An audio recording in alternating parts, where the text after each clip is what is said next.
సక్షం స్థాపన దినోత్సవం. ఈ సందర్భంగా సక్షం చేస్తున్నటువంటి సేవా కార్యక్రమాలు ఏవైతే ఉన్నాయో దివ్యాంగులకి అందడం కోసం సక్షం ప్రభుత్వాలు ఏవైతే సేవా కార్యక్రమాలు వాళ్ళ కోసం వాళ్ళ డెవలప్మెంట్ కోసం చేస్తున్నాయో అవన్నీ కూడా దివ్యాంగులకు అందేలాగా చేయడము. దివ్యాంగుల హక్కులు ఉన్నాయి, ప్రత్యేకంగా దివ్యాంగుల హక్కుల కోసం 2016లో పార్లమెంటులో చట్టం చేయబడింది, ఆర్పిడి యాక్ట్ 2016. ఆ చట్టాన్ని సరిగ్గా ప్రభుత్వ సంస్థలైతేనేమి ప్రైవేట్ సంస్థలైతేనేమి అమలు చేస్తున్నాయా లేదా, వాటి ఫలితాలు దివ్యాంగులకు అందుతున్నాయా లేదా, అందకపోతే అందించేలాగా సహాయం చేయడం తనదైనటువంటి కృషితోటి సక్షం దివ్యాంగుల సహాయంతో ముందుకు ఉంది. ఇందులో ఒకప్పుడు కేవలం 4 రకాల వైకల్యాలే ఉండేది. చూపు లేని వాళ్ళు, శారీరక వైకల్యాలు అంటే పుట్టుకతో అవకృతంతో పుట్టడము, లేకపోతే యాక్సిడెంట్లో అవయవాలు కోల్పోవడం అట్లా. తర్వాత బదిరులు అంటే వినిపించని వాళ్ళు, మూగా చెవిటి అంటారు వాళ్ళు, అంధత్వంతో ఉన్నోళ్ళు, మానసిక వైకల్యంతో బాధపడేవాళ్ళు, ఈ 4 మాత్రమే దివ్యాంగులుగా భావించేవాళ్ళు, వైకల్యం ఉన్నోళ్ళుగా. కానీ ఇదే కాకుండా సమాజంలో వైకల్యాలు ఇంకా చాలా ఉన్నాయి అని వాళ్ళందరినీ కూడా ఆఖరికి పక్షపాతం వచ్చినట్టు వాళ్ళు ఏ పని చేసుకోలేదు కదా. అట్లానే ఈ యాసిడ్ దాడి బాధితులు సమాజంలో వక్ర దారిన పట్టినటువంటి వాళ్ళు యాసిడ్ తోటి ఎవరినన్నా ఇబ్బంది పెడితే వాళ్ళ వైకల్యము వాళ్ళ జన్మలో పూడ్చుకోలేదు. అటువంటి వాళ్ళకు కూడా వాళ్ళు కూడా ఈ కేటగిరీలోకి చేర్చారు. అట్లానే పార్కిన్సన్ డిసీజ్ అంటే తల ఉణుకుతుంటుంది, ఉడికే రోగం, ఇట్లా ఉణుకుతూ ఉంటారు.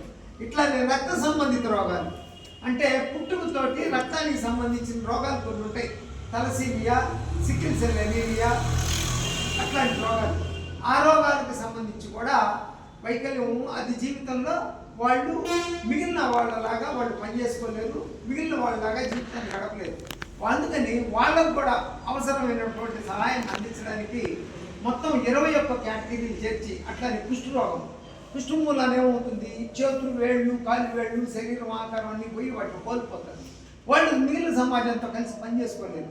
అంటే వాళ్ళ కుష్ఠం నయమయ్యే లోపల వైకల్యం వచ్చేస్తుంది. దాన్నే లెప్రసీ క్యూర్డ్ బట్ డిజేబుల్డ్ అనమాట. అంటే కుష్ఠ సహాయంతో రాష్ట్ర ప్రభుత్వాలు కొంత పెన్షన్ కూడా ఇస్తున్నాయి. అట్లానే వాళ్ళకి సంబంధించిన కొన్ని హక్కులు కూడా ఇచ్చినాయి. వీళ్ళని వాళ్ళ వైకల్యంతో కించపరచడం కానీ, వాళ్ళని నిరుత్సాహపరచడం కానీ, వాళ్ళకి సంబంధించి ఏదైనా ప్రభుత్వ కార్యాలయం కావచ్చు, ప్రైవేట్ కార్యాలయం కావచ్చు, వాళ్ళు అక్కడికి పోవడానికి వీలుగా సౌకర్యం లేకపోతే, అంటే కొన్ని కార్యాలయాలు ఉంటాయి, ఐపీఎంలు ఎట్టపోతారు, పోలేరు. అట్లాంటి వాటికి వాళ్ళు లిఫ్ట్ కంపల్సరీ ఏర్పాటు చేయాలి. కిందనే ఉందనుకోండి, రైలింగ్ ఏర్పాటు చేయాలి. అట్లాంటివన్నీ సౌకర్యంగా ఎక్కడికైనా సరే దివ్యాంగులు పోయేదానికి వీలుగా, దివ్యాంగులు ప్రయాణించేదానికి వీలుగా, దివ్యాంగులు తన జీవితాన్ని సక్రమంగా నడుపుకునేదానికి కావాల్సిన సౌకర్యాలన్నీ కూడా సంస్థలకు కల్పించాలి. కల్పించకపోతే కూడా నేరమే. దానికి సంబంధించినటువంటి చట్టాలు ఉన్నాయి. ఆ చట్టాలని వాటిని అమలుపరిచేటటువంటి అధికార గణం ఉంది. మన పని ప్రశ్నించడం, అధికారి గణం దగ్గరికి మన సమస్యలు తీసుకురావడమే. ఇట్లాంటివన్నీ కూడా సక్షం వాళ్ళని తయారు చేస్తుంది.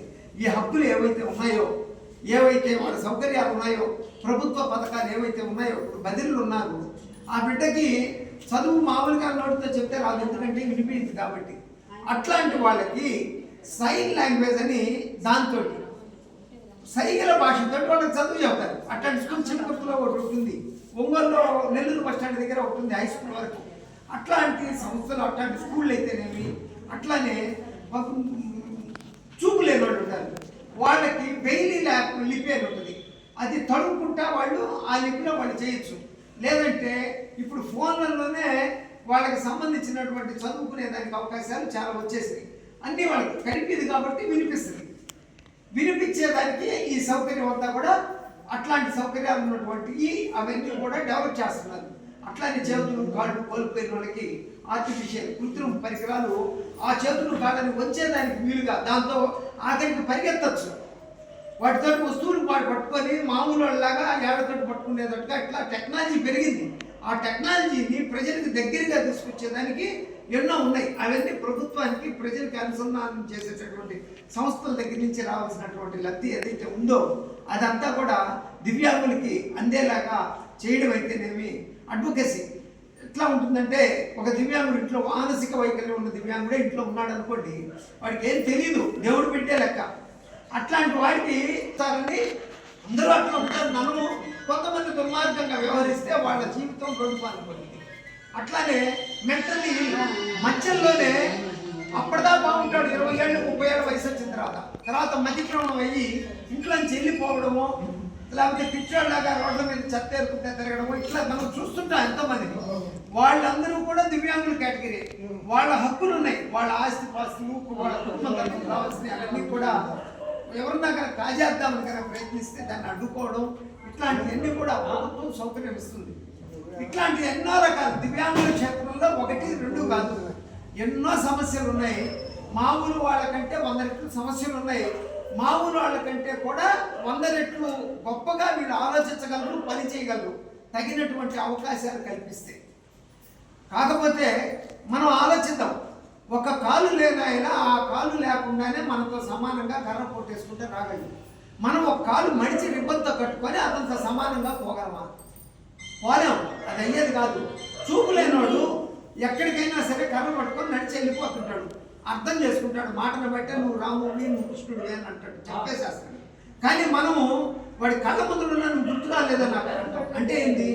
భగవంతుడు ఒక రకం వైకల్యాన్ని కలిగిస్తే వాళ్ళలో దాన్ని అధిగమించేటటువంటి ఆత్మవిశ్వాసం అన్ని కళని ఏదైతే ఉందో దాన్ని ఇంకో రకంగా భగవంతుడు ఇస్తాడు.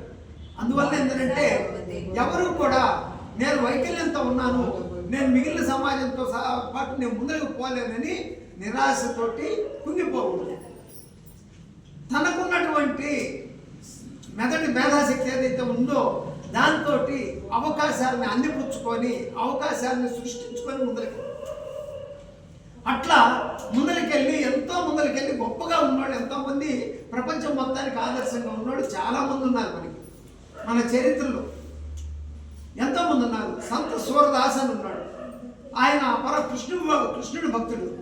ఆయన పుట్టుకతోటి ఆయన 2 కళ్ళు లేవు. ఆయన యమునా నది ఒడ్డున మధురలో కూర్చొని కృష్ణుడి గురించి పాటలు పాడుతూ ఉండేవాడు. ఆయన ఎదురుగా ఆ పాటలు వినడానికి భగవంతుడు కృష్ణుడే వచ్చి ఆయన ఎదురుగా కూర్చునేవాడు. ఇక్కడ కనిపిస్తున్నాడు. అంటే ఆయన రాసినటువంటి ఏ అయితే పాటలు పద్యాలు ఉన్నాయో ఇవాళకి కూడా ప్రజల మనసుల్లో స్థిరస్థాయిగా నిలబడ్డాయి. ఆ పాటలు ప్రజలు పాడుకుంటున్నారు. ఎందుకనంటే ఎంత మధురమైనటువంటి పాటలు అంటే సూరదాస్ రాసినకి భగవంతుడు కృష్ణుడే వచ్చి వాటిని వినడానికి వచ్చాడు ఆడికి. అట్లానే అష్టావక్ర మహర్షి అని ఉన్నాడు, ఇక్కడ ఉన్నాడు అష్టావక్ర మహర్షి. ఆ అష్టావక్ర మహర్షి పుట్టుకతోటే సెరిబ్రల్ పాలసీ అంటే మెదడు, మాట, శరీరం మెదడు అవకరం, చేతులు కాళ్ళు పడతా లేస్తా తలకాయ తిరుగుతూ ఉంటారు. అంటే శరీరంలోని అవయవాల మీద మెదడు యొక్క నియంత్రణ ఉండదు. అది పుట్టుకతోటి వచ్చే వైకల్యం. కానీ మెదడు బాగానే పనిచేస్తుంది. ఆయన అష్టావక్ర గీత అని ఒక పెద్ద గ్రంథాన్నే రచించాడు. జనక మహారాజుకి ఆయన గురువు. అంటే జనక మహారాజు అంటేనే రాముల వారికి మామగారు, ఆయన గొప్ప పండితుడు, అట్లాంటి వాడికే గురువు. ఈయన అష్టావక్ర గీత అని ఆయన రాసినటువంటి గ్రంథాలు వాళ్ళకి కూడా ఎప్పుడో త్రేతాయుగంలో వాడు అష్టావక్ర మహర్షి. అంటే వీళ్ళందరి ఇవన్నీ ఎందుకు చెప్తున్నామంటే హెలెన్ కెల్లర్ పుట్టుకతోటే మూగ, పుట్టుకతోటే చెవిటి, చూపు లేదు, మాట్లాడుద్ది చెవిటి గుడ్డి. ఆమె ప్రపంచం మొత్తం తిరిగి దివ్యాంగుల హక్కులు, మహిళలకు ఓటు హక్కు ఉండాలి, మహిళలు కూడా పురుషులతో సమానమే అని అన్ని దేశాలు 46 దేశాలు తిరిగి ప్రచారం చేసిన ఆమె నాకు చూపు లేదు, కుంగిపోలేదు, నాకు వినిపిదని బాధపడలేదు.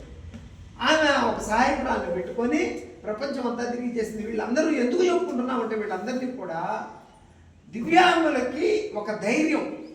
వాళ్ళు ఇంత స్థాయి, ఇంత ఇబ్బందికర పరిస్థితుల్లో జన్మ వచ్చినా కూడా దాన్ని అధిగమించి సమాజంలో గౌరవమైన స్థానాన్ని వాళ్ళు సంపాదించారు.